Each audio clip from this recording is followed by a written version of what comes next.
Hello, mapagpalang araw sa lahat. Ito kapaglingkod nyo, karunungan ng Diyos, aka Tenet Martial Arts. Yan, itong pangalan po is Richel Kabungkal. So, topic po natin ngayon is, yun pong katanungan.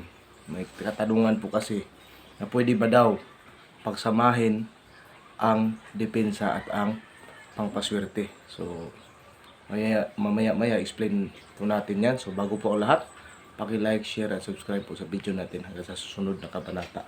So, mungkahin ko muna, meron po tayong babahagian ng umo, gumamila silis bracelet, at meron pong bao, isang mata, isang bibig. So, ulit-ulit ko na lang po sinasabi kung para saan yan. Ngayon is focus tayo doon sa katanungang pwede bang pagsamahin ang pangpaswerte at depensa. So, ito po, lagay natin yung rasyonale. Pinakauna talaga is pwede po yan. So bakit ang iba ay hindi nila pinagsama? Nakadepende po yan sa ministro. Nakadepende po yan sa gumawa.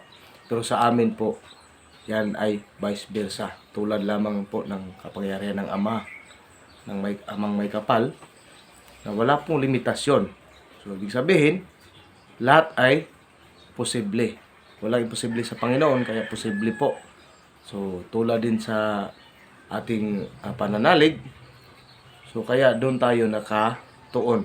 So sa amin, sa mga gamit namin, pwede pong pagsamahin. Okay? So ganito po. Bigyan ko na lang kayo ng mabisang example. So, ang batuo mo, pangkalahatang proteksyon.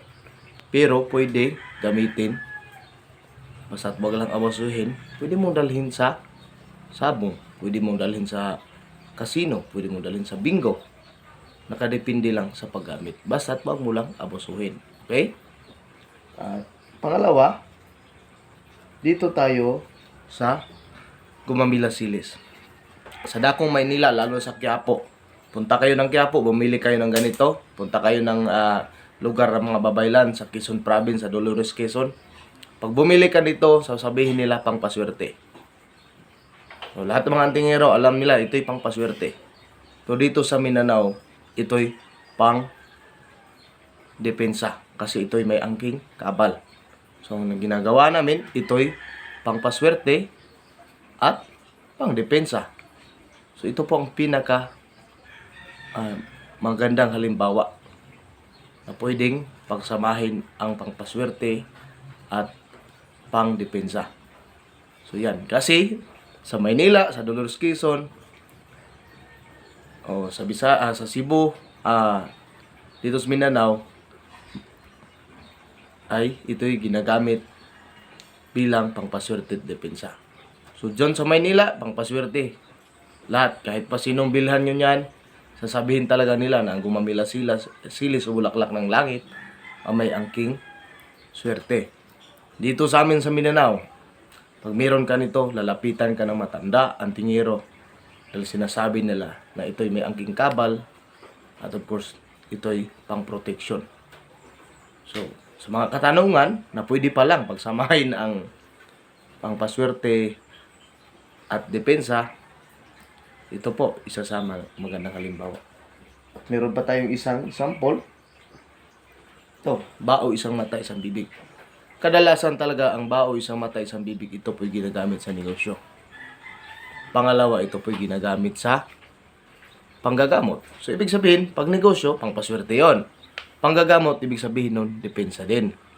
At maliban doon, pwede mo din siyang haluan ng mga orasyon tulad ng hinahalo ko na Haring Bakal, Alpha Omega, Aklat ng Agila, Verse 18, Chikan 18, at Diyos Ama. So, nakadepende po yan sa gumawa. Sa akin po, isa lang po ang pananalig ko, isa lang po ang panata ko, isa lang din prinsipyo ko. Ang kapangyarihan ng Ama, amang may kapal, ay walang limitasyon. Siya ang Panginoon ng lahat. Siya ang pinakamakapangyarihan ng lahat na walang sinimulan at walang pinagsimulan at walang katapusan. So, ang Panginoon ay hindi po kasama sa simula at sa katapusan. Kasi siya ang gumawa sa ating lahat. Ang may katapusan tayo pong lahat na kanyang ginawa.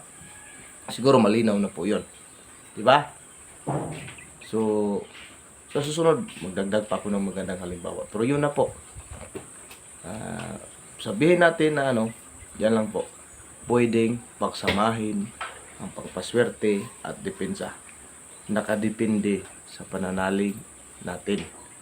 So, yun po ang totoo, mga kaibigan. So, 5 minutes na. So, hindi ko lang masyadong habain ang vlog natin sa ngayon kasi may lakad pa. At pasensya din, medyo busy. Yung mga ibang kapatid natin, hindi natin na cater, hindi natin sagot agad kasi po pumunta ako sa bukid at by next week babalik na naman siguro ako doon, depende lang sa panahon. So yan po mga kaibigan. So sa gustong magkaroon, bahagi, available pa rin ang gamit natin, bato umo, bracelet, gumamila silis, bao isang mita, isang bibig. So gusto magkaroon ng kinaso na libon, yan. At meron din tayo ito wala 5 in 1 available pa rin po. Yan. May stock na tayo sa 5 in 1. So ito din 5 in 1. Kumpleto na siya, may depensa, may pangpaswerte, may panghalina, at pangpataboy ng malas. So sa negosyo kailangan mo hindi lang swerte kundi pangpataboy din o pangtaboy ng malas. Yan. Marami po yan. So again, big shout out na lang sa sidekick, kapatid natin. Lagi natin kasangga sa mga panggamutan, pangkalahatan, labanan, spiritual warfare, Crystal Clean Kisagan, Mamira Aldi, Dato Kalasag, Gali Dagdag, at saka si Marochelle. So ang kapatid natin na nasa USA, Priscilla, Nanay Priscilla po, Sandra Iyon, Direnestor po. Si Nanay Priscilla, nasa USA po yan. Uuwi siya dito kasi tinawag na din siya ng ama. Binalak na din niyang manggagamot. So, ibig sabihin, iiwan niya ang buhay niya sa Amerika kasi ando na lahat ang pamilya niya eh. So, iiwan niya siya doon, uuwi siya sa Quezon Province at sa Baguio at doon siya manggagamot.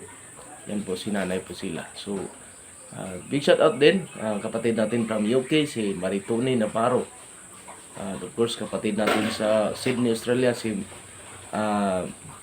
Miss Mencher. At kapatid natin sa Israel, si Nanay Nora Popadora at saka si Nanay Torlita Buccini. At kapatid natin mga wala sawang tagapagsuporta sa Japan, Lolita Sia, Monique TV at saka Raymond Haron at Ilby Canato at sa Ana Punaki. So si Ilby Canato, kung gusto niyo po pakinggan, isa sa mga inam na statement sa buhay niya kasi natamaan din siya ng COVID, kung paano niya survive, paano natin siya natulungan, pwede kayong dumulong sa channel ni Ilby Canato. Ilby Canato, i-type nyo lang po.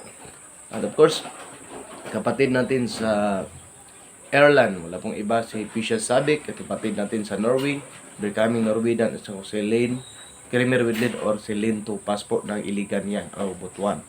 At yan mga kapatid natin, si Mr. Dan ng Saudi, at meron ding Dan ng Butuan. Yan. Kapatid natin sa Saudi pa rin, Mercy Garcia Creation, Abil Nasalig, Lorna Javier, yan po mga kaibigan. So, sa mga tumatangkilik natin, meron po tayong kapatid sa Athens, Greece na si Marilyn Marcos. At sa lahat po, kung gustong magkaroon, mag-PM lang po. So again, big shout out pa rin, kapatid natin sa Quezon, sa Apari, Aronitua, Quezon Province, si Ronald Mugol. From Taguig na andun po si Lisa Benedicto, Nali Benedicto at saka Lisa Benedicto. Again, from Kuwait pala, sa Ini Binangatili Calibuso. Yan, big shout out sa iyo. Ang kapatid natin sa tawag natin sa Bacoor, Cavite, walang iba si Amor Miranda at si Cassandra Sabtal. At of course, si Cassandra Sabtal, siya ang pinakauna kong ginamot na napakalayo po. Kasi ginamot ko siya noon is andun siya sa Saudi. So siya po'y nabarang dati. So nakapunta na siya din dito sa bahay para makapagpagamot. At sa awa ng Panginoon, siya yung nasa mabuting kagalagayan na yun. Naka-recover na. At of course, kapatid natin sa Maynila, Lisel Vargas at saka Alice Olmogues ng Bulacan, si Eugenia Latuja, isang mga gamot na rin. Pero dating manggagamot siya, tumigil kasi pinatigil ng kanyang anak. Pero nung siya nagpa-aura sa akin, nalaman ko na siya manggagamot. Yun, pinabalik natin, hinikayat natin bumalik. At ngayon manggagamot na rin ulit. So, yan. At saka si Ingilin Ilardi din ng Maynila, Nida Munkal, sa lahat po, Micaela Wenceslao, yan, maraming salamat sa inyo. Mr. Manlots ng Jimmy, yan. Si Gary Vargas, yan. Sa maano lang ng isipan ko, maalala lang. So, kapatid natin sa Tagum, Harok Mamilda, kapatid natin sa Bukidnon, Mr. Lunyo, at saka Sinuban Lansang, kapatid natin sa Alusin Lakibol ng Zamboanga, at saka si Heart Feeder, at saka si Mr. Harajuli, at kapatid natin sa Purmulok South Cotabato, si Dato Kalasag, at sa Jinsan ay si Mr. Samuel, at kapatid natin sa Cotabato City, na membro po ni Commander Topik o Sako po ni Mau, si Alexander Musne, at saka Richard Musne, at saka si Michelle Musne. Yan. Again, mapagpalang araw sa lahat at hanggang sa muli. So ito po. So uli, i-review natin sa mga katanungan. Pwede bang pagsamahin ang pangpaswerte at depensa? Pwede po. Nakadepende lang po sa ating paniniwala at pananalig. So mapagpalang araw. Again, huwag niyong kalimutan mag-like and share at subscribe po sa video natin. Hanggang sa susunod na kabanata, ito tagapaglingkod nyo, karunong ng Diyos, Tenet Martial Arts. Ang totoo kong pangalan ay Rachel R. Kabungkalpo. So maraming salamat. Hanggang sa muli mga kapatid. Pagpalain nawa tayo ng amang makapangyarihan.